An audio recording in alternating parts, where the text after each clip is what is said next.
मिलकर के कहेंगे हालेलुया। सब जोर से बोलेंगे हालेलुया। परमेश्वर के नाम को धन्यवाद करते हैं कि फिर से आज ये समय है कि प्रभु के वचन को हम लोग सुनेंगे, ठीक है। और आज के ध्यान के लिए हम लोग यूहन्ना रचित सुसमाचार और उसका 9वां अध्याय खोलेंगे और इसका 1 वचन से लेकर 12 वचन तक हम इसको पढ़ेंगे, ठीक है।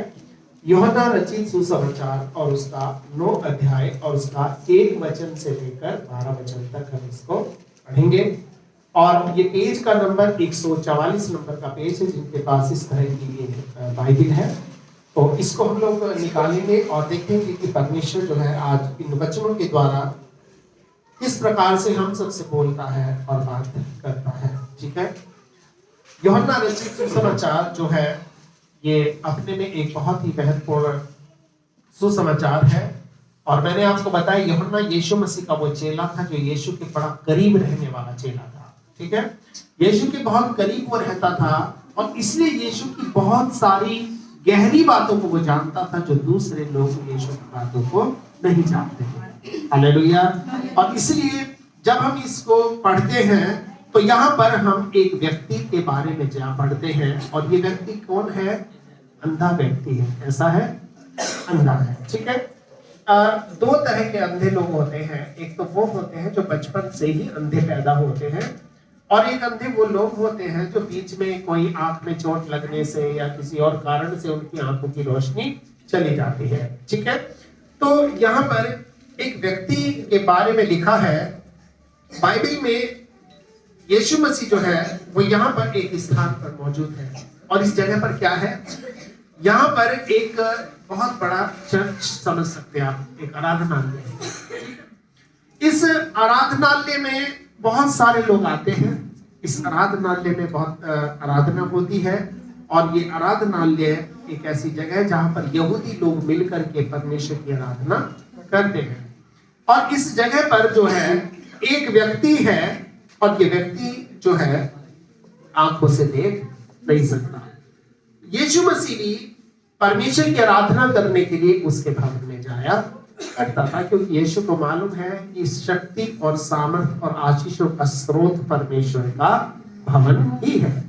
इसलिए यहाँ पर लिखा है कि जाते हुए उसने एक मनुष्य को देखा जो जन्म से अंधा था। उसके चेलों ने उससे पूछा, हे रब्बी अर्थात हे गुरु, किसने पाप किया था कि ये अंधा पैदा हुआ, ये अंधा जन्मा, इस मनुष्य ने या इसके माता पिता ने? तो यहाँ पर एक व्यक्ति है जो अंधा है और उसके पीछे जो है कुछ लोगों की नजर है, ठीक है। और लोगों की जो नजर है वो इस तरह की है कि जैसे दुनिया की सोच थी वैसे इन लोगों की भी सोच थी। और ये लोग कह रहे थे जैसे आज भी अगर हम किसी को मजबूर को देखते हैं, किसी अंधे को देखते हैं, किसी लंगड़े को देखते हैं, किसी पागल व्यक्ति को देखते हैं तो 90% लोग ऐसे होते हैं जो उसकी मजाक उड़ाते हैं। क्या उड़ाते हैं? मजाक उड़ाते हैं। वो ये नहीं देखते कि उसको जो बनाया है वो किसने बनाया है? परमेश्वर ने ऐसा ही बनाया है। और ये व्यक्ति भी संसार की तरह से इसको मजबूर व्यक्ति समझ रहे हैं और ये सोच रहे हैं कि एक हास्य का पात्र है और ये लोग ये सोच रहे हैं कि इसके अंदर कमियां निकाल दें, ठीक है। कई बार कुछ भिखारी हमारे पास आते हैं तो हम उनको मदद करने की वजह से ज्यादा पसंद करते हैं कि इसमें कुछ कमियां निकाली जाए। कमियां क्या निकल जाए? पहले तो उसके शरीर को देखते हैं। हट्टा कट्टा है तो कहेंगे कमा के खा नहीं सकता है, हट्टा कट्टा है फिर भी भीख मांग रहा है, क्या ना। अगर हम देखते हैं कि ठीक ठाक है, सब कुछ है, तो कई बार जो लोगों की जो सोच होती है किसी जरूरतमंद व्यक्ति के बारे में वो अलग होती है और परमेश्वर की जो सोच होती है जरूरतमंद के बारे में वो बिल्कुल अलग होती है। तो यहाँ पर चेलों ने उससे कहा, हे गुरु, किसने पाप किया था कि अंधा पैदा हो गया? उनके मन में, उनके विचारों में लोगों ने एक बात को डाल रखा था, अगर आदमी में किसी में कोई कमी है या कोई व्यक्ति दुष्ट है तो वो इसलिए है क्योंकि उसने कोई ना कोई पाप किया होगा। आज भी दुनिया में जब आप परेशानी में होते हैं, दुख में होते हैं, पीड़ा में होते हैं, परेशानी में होते हैं, उस समय लोगों को आपको बोलने के लिए मौका मिल जाता है। पता नहीं जी क्या पाप कर रखे होंगे, पता नहीं क्या गुनाह कर रखे होंगे, पता नहीं कैसी वो हो रहा है, ये बीमारी रहता है, पता नहीं कैसे वो कर रखे हैं, ये इसके साथ ये परेशानी बनी रहती है। पर मेरी बात यहाँ ध्यान से सुनना, यीशु ने तीसरे वचन में क्या जवाब दिया? क्या दिया? यीशु ने उत्तर दिया, ना तो इसने पाप किया था ना इसके माता पिता ने, परंतु ये इसलिए हुआ कि परमेश्वर के काम उसमें प्रकट हो। हालेलुया। परमेश्वर के काम इसमें प्रकट हो। और इसलिए कई बार परमेश्वर मनुष्य को दुख में, पीड़ा में, परेशानी में, कष्टों में लाता है ताकि वो परमेश्वर की तरफ मुड़ सके, परमेश्वर की तरफ वो घूम सके और परमेश्वर की तरफ वो नजर उठा सके। क्योंकि बाइबल में लिखा है, जितनों ने तेरी ओर नजर करी, जितनों ने तेरी ओर दृष्टि की, उन्होंने ज्योति पाई और उनका मुंह कभी भी काला नहीं होने पाया। ठीक है, आप अपने दुख में, आप अपनी पीड़ा में, आप अपनी परेशानी में अगर लोगों की नजरों से सोचोगे तो लोग आपको मनहूस व्यक्ति बताएंगे, लेकिन अगर परमेश्वर की नजरों से देखोगे तो परमेश्वर इसलिए बताएगा क्योंकि मेरा काम इसमें होना बाकी है। हालेलुया। आज आपके जीवन में कोई दुख है या पीड़ा है या परेशानी है तो वो इसलिए नहीं है कि आप लोगों की नजरों में हास्य का पात्र बनो, आप इसलिए है ताकि महिमा के पात्र आप बने और परमेश्वर की नजरों में आप ऊंचाई पर उठाए जाए। हालेलुया। लोग इसको ताने मार रहे थे, यीशु के चेले खुद कह रहे थे, पता नहीं किसने पाप किया था, इसने किया या इसके माँ बाप ने ऐसा किया है। फिर यीशु ने कहा, क्या कहा कि किसी ने पाप नहीं किया, ये इसलिए हुआ ताकि परमेश्वर की महिमा इसमें प्रकट हो या परमेश्वर के काम इसमें प्रकट हो। हालेलुया। आगे जिसने मुझे भेजा है, हाँ, हमें उसके काम दिन ही दिन में करना आवश्यक। जिसने मुझे भेजा है, किसने भेजा है? उस परमेश्वर ने मुझे भेजा है और हमें उसके काम दिन ही दिन में करने हैं। दिन का मतलब जब हमारे पास मौका है, जब लोग हमें दिखाई देते हैं तो हमें उसके कामों को करना है। क्योंकि लिखा है, आगे क्या लिखा है? रात आने वाली है जिसमें कोई काम नहीं कर। क्योंकि अब एक समय ऐसा भी आएगा जिसमें आप कोई काम नहीं कर सकते। आज परमेश्वर के वचन को बताने के लिए हमारे पास मौका है और ये दिन का समय है। एक समय आएगा कि लोगों के हाथ में से ये वचन भी छीन लिया जाएगा। एक समय आएगा दुनिया में अन्न और जल का अकाल नहीं, पर उसके वचन का अकाल पड़ेगा, क्योंकि परमेश्वर का वचन ऐसा कहता है। इसलिए प्रभु के वचन में लिखा है कि मैंने तेरे वचन को अपने हृदय में छिपा करके रखा है, और इसलिए हमें परमेश्वर के वचन को अपने हृदय में छिपा करके रखना है। हालेलुया। इसमें लिखा है कि जब तक मैं जगत में हूं तब तक जगत की ज्योति हूं। हालेलुया। तो यीशु जगत में कब तक है पता है आपको? यीशु ने कहा कि मैं संसार के अंत तक सदैव तुम्हारे साथ हूं। इसका मतलब वो रोशनी हमेशा हमारे साथ है। यीशु ने कहा मैं जगत के अंत तक सदैव तुम्हारे साथ हूं। इसका मतलब यीशु मसीह हमेशा हमारे साथ है। और आगे इसमें क्या लिखा है? ये कहकर उसने भूमि पर थूका। अब आप कहोगे कि बड़ा अजीब काम करा इसने, उसको बुलाना चाहिए था, आओ भाई घुटने टेको, आंख बंद करो, प्रार्थना करो, अपने पापों को मानो, है ना। ये कहकर उसने भूमि पर थूका और उस थूक से मिट्टी सानी। उस थूक से मिट्टी को सानी। ये कहकर उसने भूमि पर थूका और उस थूक से मिट्टी को सानी। हाँ, आगे क्या लिखा है? और वो मिट्टी जो है उस अंधे की आंखों पर लगा दी। हाँ, आगे उससे कहा कि देख, एक हिस्सा मेरा था, वो काम मैंने कर दिया। अब तुझे अपना काम करना क्या कि शिलोह के कुंड में क्या था? जल था। शिलोह के कुंड में क्या कर ले? धो ले। हाँ, फिर शिलोह का अर्थ भेजा हुआ है। शिलोह का मतलब होता है भेजा हुआ। ठीक है, शिलोह का जो कुंड है, शिलोह का मतलब होता है भेजा हुआ। ये परमेश्वर का भेजा हुआ जल परमेश्वर के लोगों के जीवन में जब जाता है, कई बार लोग अपने जल को यहाँ लाते हैं, उस जल के ऊपर जब प्रभु की आशीष आती है, जब उस पर प्रार्थना की जाती है, तो वो क्या है? शीलोह का जल है। और उस जल के द्वारा क्या होता है? हमारा काम हम करने का एक तरीका होता है। जब आप अपने यहाँ पर आते हैं तो परमेश्वर अपने हिस्से को कर देता है। उस जल को लेकर जब आप घर जाते हैं तो आपको अपने हिस्से को करना पड़ता है। हालेलुया। तो यहाँ पर लिखा है, शीलोह के कुंड में जाकर क्या कर ले? धो ले। अतः उसने जाकर धोया, हाँ, और देखता हुआ लौट आया। और देखता हुआ लौट आया। हालेलुया।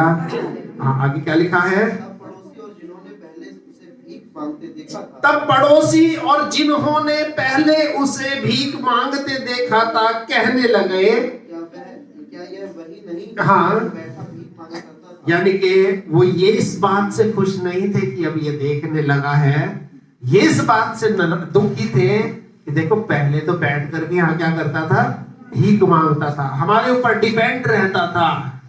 लेकिन अब हाँ आगे, कुछ लोगों ने कहा यह वही है, हाँ, कुछ लोगों ने कहा ये वही है, हाँ, दूसरों ने कहा नहीं परंतु उसके समान है। हाँ, कुछ लोग कह रहे नहीं वो तो नहीं है, उसके जैसा ही कोई है। मतलब वो नहीं है, उसके जैसा ही कोई है। लोगों की भावनाओं को देखो, कुछ लोग उसको एक्सेप्ट कर रहे हैं ये वही है, कुछ लोग कह रहे नहीं वो नहीं है, जो पता नहीं कौन है, उसी के जैसा ही कोई लग रहा है। मतलब उसको स्वीकार करना उनके लिए बहुत मुश्किल था। और ध्यान रखना, जब आप दुख में हो, आप पीड़ा में हो, तो लोग आपको अपने जरूरत के हिसाब से एक्सेप्ट कर लेंगे, है ना। और जब आप बिल्कुल उनसे अच्छे हो जाते हो तो फिर लोग आपको क्या करेंगे? पहचानेंगे भी, है ना। और वो ये कौन लोग थे? ये वो लोग थे जो चाहते थे कि भीख मांगता रहे, ये हमेशा इसी हालत में रहे और इसके जीवन में कभी अच्छा काम ना हो। इन लोगों ने इसको एक्सेप्ट किया और कुछ लोग ऐसे थे जिन्होंने इसको देखकर अनदेखा कर दिया। परंतु उसने कहा कि मैं वही हूं। तब इससे पूछने लगे, तेरी आंखें कैसे खुल गई? भाई तू तो अंधा था, तू कैसे देखने लगा? हाँ आगे, उसने उत्तर दिया, यीशु नामक एक व्यक्ति ने मिट्टी सानी और मेरी आंखों पर लगाकर मुझसे कहा, शीलोह में जाकर धो ले। कि वो अंधा था, जो बचपन से अंधा था। अब आप समझ सकते हैं, जो व्यक्ति बचपन से अंधा होगा उसको कितनी खुशी होगी। जिसने कभी ये नहीं पता, हाँ अंधे को सब पता होता है पर उसको ये नहीं मालूम होता हरे पत्ते का रंग कैसा होता है, दुनिया के मकानों का कलर कैसा होता है। उसने अपनी जिंदगी में कोई रंग नहीं देखा था और उसकी पूरी की पूरी जिंदगी क्या थी? बेरंग थी, उसमें कोई रंग नहीं था। लेकिन लोग अब उससे सवाल कर रहे हैं कि तू कैसे अच्छा हो गया? उसने साफ कह दिया कि यीशु मसीह एक व्यक्ति है जिसने मिट्टी को साना, और किस चीज से साना? थूक से साना। अब सवाल यह है कि उस थूक से क्यों साना? बाइबल में लिखा है नीति वचन 18:21 में कि जीवन और मृत्यु दोनों जीभ के वश में होते हैं और जो इनको इस्तेमाल करना जानता है वो उसके फल को खाएगा, चखेगा। तो यहां पर प्रभु के वचन में हम इस बात को पढ़ते हैं कि यीशु मसीह क्या था? ये परमेश्वर का जन था। आप लोग कौन है? परमेश्वर के संतान हैं। किसके द्वारा? विश्वास के द्वारा। क्योंकि प्रभु आपको आपकी मर्जी से नहीं पर अपनी मर्जी से लेकर दुनिया से आया है और दुनिया की भीड़ में से चुनकर प्रभु ने आपको अपनी संतान बनाया है। इसलिए आपके जीव के अंदर, ध्यान रखना, जीवन और मौत है। बाइबल में लिखा है एक ही मुंह से कड़वा और मीठा पानी नहीं निकल सकता। इसलिए हमेशा अपने मुंह से हमें कैसा पानी निकालना है? मीठा पानी निकालना, ताकि आपके बोलने के द्वारा, आपके शरीर के द्वारा क्या हो? परमेश्वर की महिमा हो। लोगों की नजर में गंदा काम हो सकता है ना।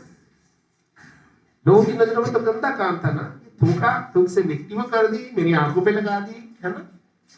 लेकिन इसने उस चीज को क्या किया? एक्सेप्ट किया कि प्रभु तू मेरे साथ जो भी कर रहा है मेरी भलाई के लिए कर रहा है। और उसके कहे अनुसार इसे गया और वहां पर क्या हुआ? ये चंगा हो गया। तो यहां पर एक ऐसी चीज है जो कि एबनॉर्मल चीज है। एबनॉर्मल का मतलब कि आप कहोगे कि भाई यीशु मसीह को लोग, अच्छा वहां पर जो लोग थे उस आराधनालय के अंदर जो लोग थे, तो कुछ लोग उसको जो जलन रखते थे, क्या रखते थे, जो नहीं चाहते थे कि देखने लगे, उसको पकड़कर क्या हुआ, 13 वचन में क्या लिखा है, लोग उसे जो पहले अंधा था फरीसियों के पास ले गए। फरीसी कौन थे? ये वहां के मंदिर के बड़े बड़े पदों पर नियुक्त लोग होते थे।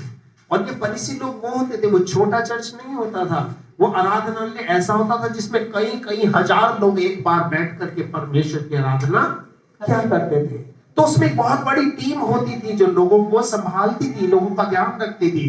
अब उनके पास लेकर के आए, जिस दिन यीशु ने मिट्टी लगाकर उसकी आंखें खोली थी, वो दिन क्या था, सब्त का दिन था। सब्त का दिन का मतलब वो परमेश्वर के विश्राम का दिन था। उस दिन सब लोग परमेश्वर की आराधना करने के लिए उसके भवन में आया करते थे। हाँ, आगे क्या लिखा है, फिर फरीसियों ने भी उससे पूछा, हाँ। उसकी आंखें किस रीति से खुल गई। हाँ, फिर फरीसियों ने उससे पूछा, भाई ये बात बता, हम बूढ़े हो गए इस मंदिर में रहते रहते, हमारी उम्र इतनी गुजर गई, हमने तो आज तक ऐसा कभी नहीं देखा, पर तेरी आंख कैसे खुल गई। हाँ, आगे, उसने उनसे कहा, हाँ, उसने मेरी आंखों पर मिट्टी लगाई, फिर हाँ। मैंने धो लिया और अब देखता हूं। हाँ, हाँ, फिर इस पर कुछ फरीसी कहने लगे, यह हाँ। मनुष्य परमेश्वर की ओर से नहीं, हाँ। क्योंकि वह सब्त का दिन नहीं मानता। हाँ, क्योंकि यीशु मसीह शब्द के दिन को नहीं मानता।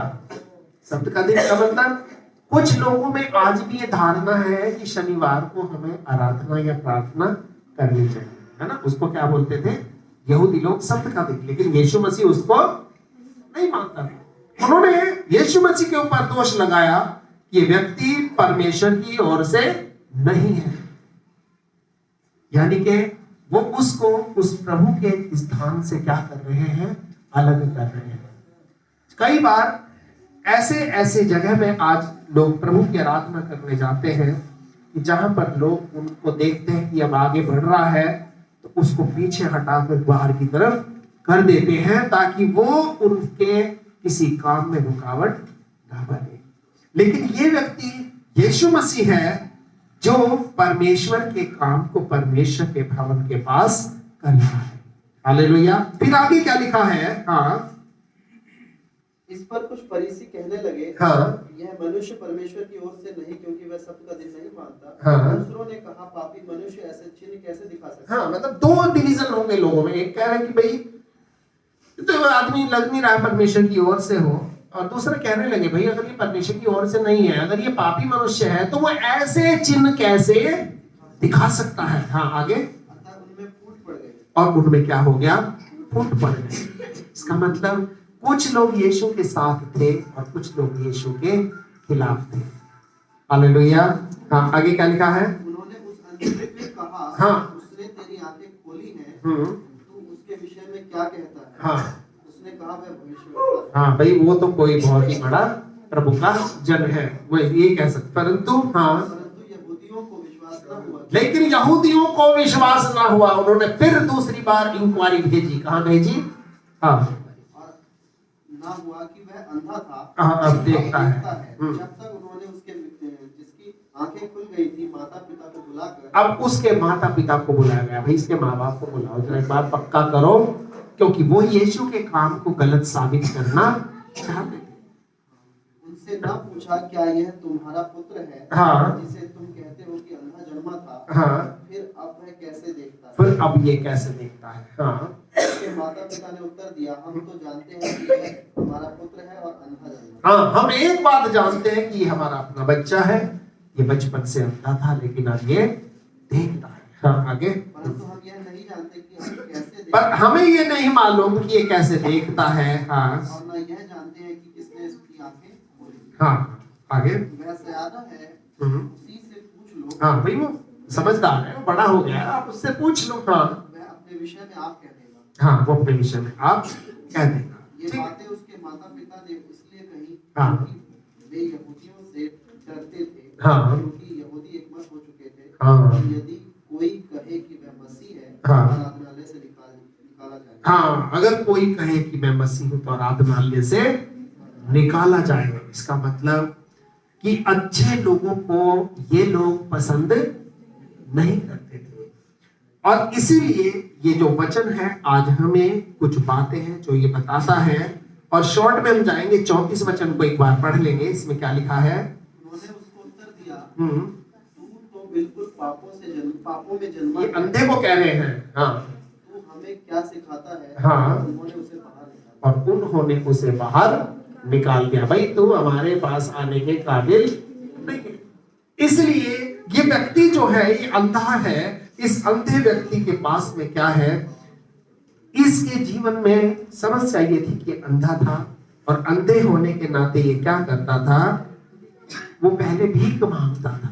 भीख का मतलब, भीख मांगने का मतलब दूसरों पर डिपेंड रहना।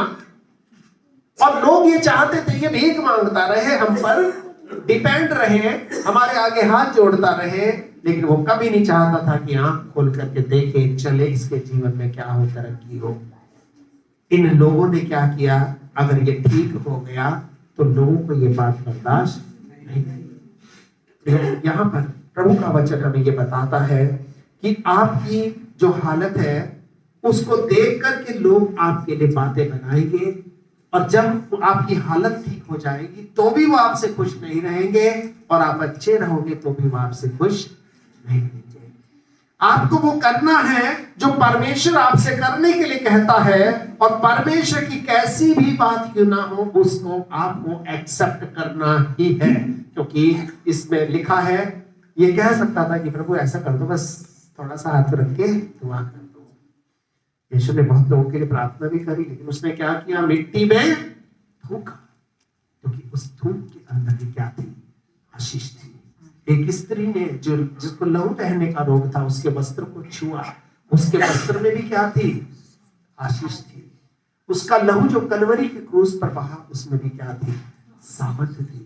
उसकी हर चीज के अंदर आशीष थी। क्योंकि वो परमेश्वर का खुद अंश था, और जिस प्रकार वो परमेश्वर का अंश था, बाइबल बताती है कि जितनों ने उसे ग्रहण किया है उसने उन सबों को उसकी संतान होने का अधिकार दिया है। उन सबों को जो उसके नाम पर विश्वास करते हैं। इसका मतलब कि वो अगर परमेश्वर का अंश था तो आज आप और हम लोग भी परमेश्वर का अंश हैं।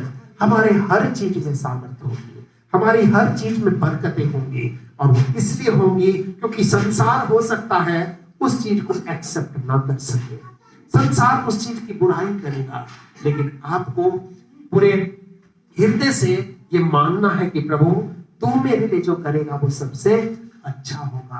क्योंकि बाइबल में लिखा है कि जीव के वश में जीवन और मृत्यु दोनों होते हैं। जब उसने थूका, अपने अंश को मिट्टी में डाल दिया, तो मिट्टी डाल के उसने क्या बनाया था? उसकी दोनों आंखों को बना दिया था।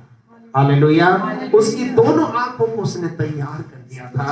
और ये जो आंखें थी, ये वास्तव में वो आंखें थी कि जो उसको जरूरत थी, और इन चीजों की उसको जरूरत थी जिनके बिना वो दुनिया में एक हास्य का पात्र बना हुआ था।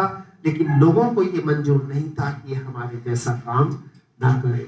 लेकिन इसके बाद भी जब ये ठीक हो गया, जब ये अच्छा हो गया, तो ये लोग जो थे ये उसको बिल्कुल एक्सेप्ट नहीं कर सके। कितने लोग कहने लगे ये वही है, और कुछ ऐसे कहने लगे हाँ ये है तो शायद उसके जैसा कोई है, मतलब लगता ऐसा ही है, शक्ल से ऐसा ही है, पर शायद कोई दूसरा है।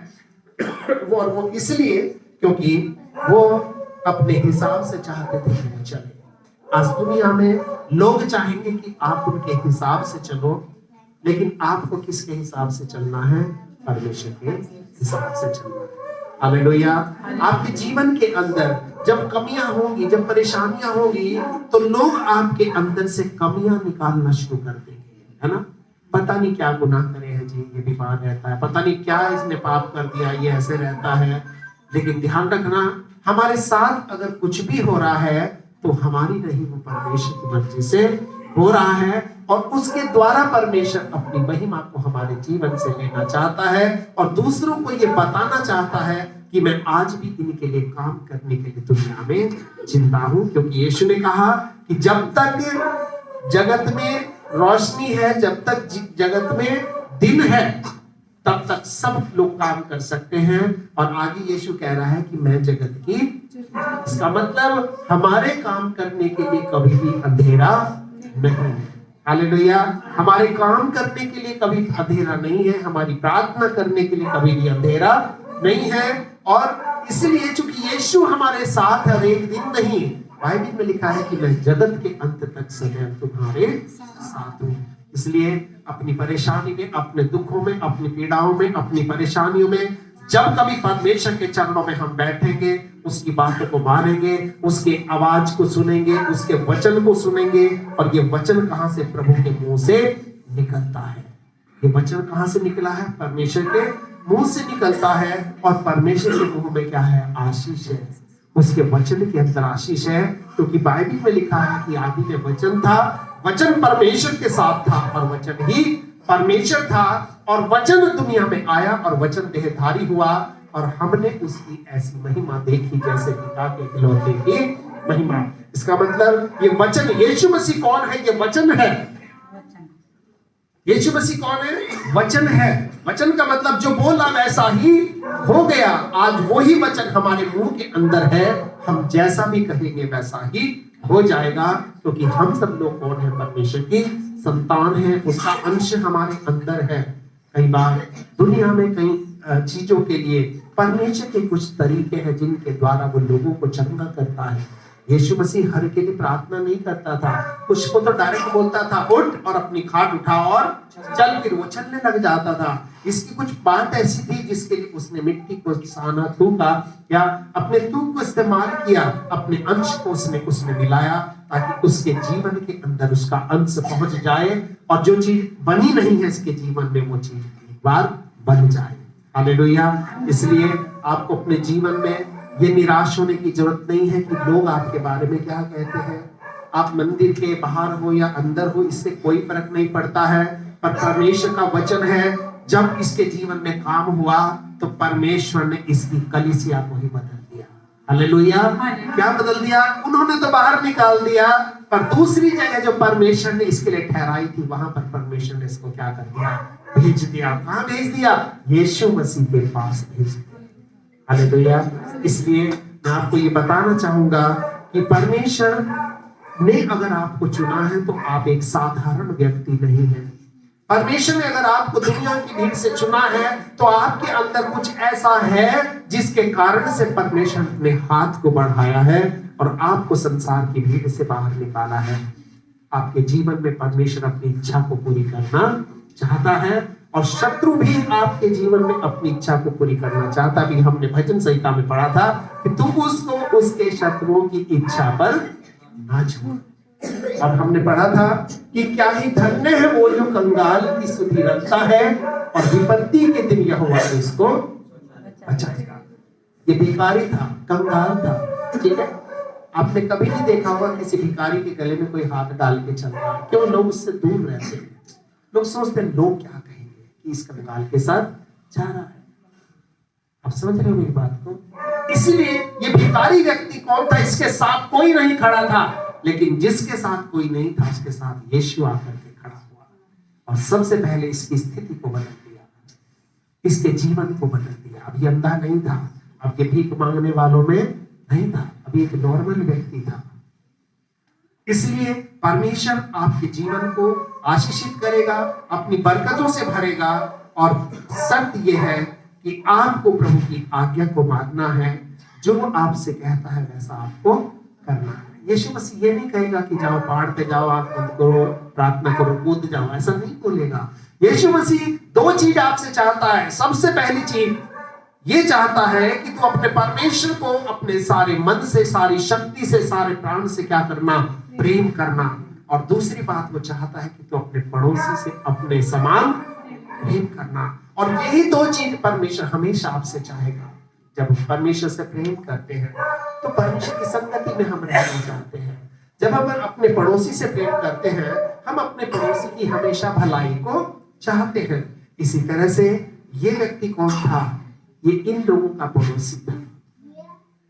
कुछ भी है हमारे बीच में बैठा है, भीख मांग रहा है, जो भी कर रहा है, उनके पड़ोस में रहता था, लेकिन कोई इसकी भलाई को नहीं चाहता था। परमेश्वर ही इसकी भलाई को चाहता था। इसलिए वो वचन हमें बताता है हर एक परिस्थिति में हम परमेश्वर की आशीषों की तरफ नजर करें, संसार के लोगों की तरफ अपने मन को न करें, क्योंकि परमेश्वर है हमारी हर एक परिस्थिति को बदल सकता है। उसके पास सामर्थ्य है, उसके पास शक्ति है, बस हमें विश्वास करना है और उसके बातों पर विश्वास करना है। हालेलुया। परमेश्वर के वचन के द्वारा हम सबको बड़ी आशीष दे। आइए हम सब लोग अपनी अपनी आंखों को बंद करेंगे और हम लोग इस समय प्रार्थना करेंगे। हमारे पवित्र प्रेमी और जीवित परमेश्वर, हम इस समय यीशु मसीह के पवित्र नाम से तेरे चरणों में इकट्ठा होते हैं और तुझसे हम ये प्रार्थना करते, विनती करते पिता परमेश्वर, तेरे वचन के अंदर आज हमने देखा है, पढ़ा है और हमने ये जाना है कि जब कई बार हम मुसीबत में होते हैं, दुख में होते हैं प्रभु, हम लोगों के लिए हंसी का पात्र बन जाते हैं, हम लोगों के लिए मजाक का विषय बन जाते हैं। लेकिन प्रभु हम जानते हैं कि तू हमारी परिस्थिति को समझता है। लोग उस अंधे को नहीं समझ रहे थे, उसकी मजबूरी नहीं समझ रहे थे, लेकिन तूने उस अंधे की जरूरत को समझा था। इसकी सबसे बड़ी जरूरत इसकी आंखें हैं। अगर इसकी आंखें बन जाएंगी, इसकी आंखें इसको वापस मिल जाएंगी, तो फिर इसको किसी के आगे हाथ फैलाने की जरूरत नहीं पड़ेगी। इसको मैं इंडिपेंडेंट बना दूंगा, इसको फिर मैं ऐसा बना दूंगा, लोगों के ऊपर आधारित नहीं रहेगा, लोगों पर के निर्भर नहीं रहेगा। और इसी तरह से परमेश्वर भी हमारी जरूरतों को जानता है। जब हम कमी में होते हैं, घटी में होते हैं, हमारे पास अच्छे कपड़े नहीं होते, लोग हमारा मजाक उड़ाते हैं। हमारे पास अच्छा घर नहीं होता तो लोग हमें हंसते हैं। हमारे पास अच्छी एजुकेशन नहीं होती तो भी लोग हमें हंसते हैं। हमारे पास कोई परेशानी होती है तो लोग उसका मजाक उड़ाते हैं। लेकिन जब परमेश्वर के पास हम इन चीजों को लेकर आते हैं, वो हमारी परिस्थिति को बदल देता है और लोगों के मुंह को बंद कर देता है अपने आश्चर्य कर्मों को करने के द्वारा, अपने चिन्ह और चमत्कारों को प्रकट करने के द्वारा। इसलिए प्रभु परमेश्वर, हम इस समय तेरे चरणों में इकट्ठा होते हैं। यहाँ पर उपस्थित हर एक भाई को, बहन को, बच्चे को, बुजुर्ग को हम तेरे हाथों में समर्पित करते हैं और ये चाहते हैं तेरी बरकतें, तेरी आशीष और तेरी उपस्थिति के जीवन में काम करे। पिता, जिस प्रकार से ये अंधा व्यक्ति था, उसी प्रकार से प्रभु बहुत सारे कंगाल हमारे आसपास होंगे। हम उनके लिए अगर ज्यादा कुछ नहीं कर सकते तो कम से कम हम प्रभु उनके लिए प्रार्थना करके उनको तेरे पास ला सकते हैं, ताकि प्रभु जी वो अपने जीवन में शांति को पा सके, तेरा अंश उनके जीवन के अंदर कार्य कर सके। प्रभु जी, हम सब कुछ आपके हाथों में सौंपते हैं। अपने दुनिया की भीड़ से हमें इसलिए चुना है ताकि हम प्रभु परमेश्वर तेरे कार्यों को करें, तेरे समान कार्यों को करें। क्योंकि जब हम दूसरों की खेती को सींचते हैं, हमारी तो अपने आप सींच जाती है। जब दूसरों की प्यास को बुझाते हैं, उस प्यास को बुझाने में हमारी कब बुझ गई हमें पता भी नहीं चलेगा। हम जब दूसरों को खाना खिलाते हैं, हमारी भूख कब मिट जाती है हमें पता नहीं चलता। हम जब दूसरों को वस्त्र पहनाते हैं, हमें तो कब पहना देते पता नहीं चलता। हाँ पिता, यहाँ पर आए हुए हर एक भाई बहन को, बच्चे बुजुर्ग को तो बड़ी आशीष दे, क्योंकि प्रभु यहाँ पर हम इनको नहीं लाए पर तू इनको लाया है। हो सकता है प्रभु अलग परिस्थितियों में से प्रभु जी ये भी उस अंधे के समान दुनिया में आघात से पात्र बने हो, लेकिन पिता हम ये प्रार्थना करते हैं कि जब तू अपने कार्य को करेगा, जब तू अपने हाथ को बढ़ा देगा प्रभु, तब इनके जीवन बदल जाएंगे, इनकी सब कुछ बदल जाएगा और प्रभु ये आगे बढ़ करके प्रभु फिर तुझ पर डिपेंड हो जाएंगे। तेरी आशीष इनके जीवन में आएगी। तू हर एक जन को बड़ी आशीष दे और अपनी बरकतों से भर, और भी ज्यादा अपनी प्रार्थनाएं के प्रभु इनके लिए करते हैं। अपनी आशीषों को देकर अपनी महिमा सेवा के लिए उनको दुआ की सारा आदर और महिमा आपको देते हैं प्रभु। और ये प्रार्थना करते जब ये वापस अपने घरों को जाते हैं, तेरी उपस्थिति, तेरे शीलों का वो जल प्रभु इनके साथ इनके घरों तक पहुंचे प्रभु। और जो जल इनके घरों में पड़ा भी है प्रभु, जो ये प्रार्थना करा के यहाँ से ले गए हैं प्रभु, उसमें फिर से एक बार तेरी चर्चा करने वाली सामर्थ निवेश करें और तेरे शीलों के कुंड में बदल जाए। जब उसको इस्तेमाल करते हैं प्रभु, वहां पर तेरे चिन्ह, तेरे चमत्कार, तेरी बरकतें तो हर एक जन को आशीष दे और अपनी बरकतों से धन्यवाद देते हैं क्योंकि आपने हमारी प्रार्थना को सुना है। और धन्यवाद के साथ एक प्रार्थना हम अपने उद्धारकर्ता मुक्तिदाता प्रभु यीशु के पवित्र नाम से मांगते हैं। इसे सुने और ग्रहण करें और हम सब जो लोग प्रभु के हैं मिल करके कहेंगे आमीन। अब हमारे प्रभु यीशु मसीह का अनुग्रह, पिता परमेश्वर का प्रेम और पवित्र आत्मा की सहायता से लेकर हमेशा तक हम सब लोगों के साथ होती रहे। आमीन।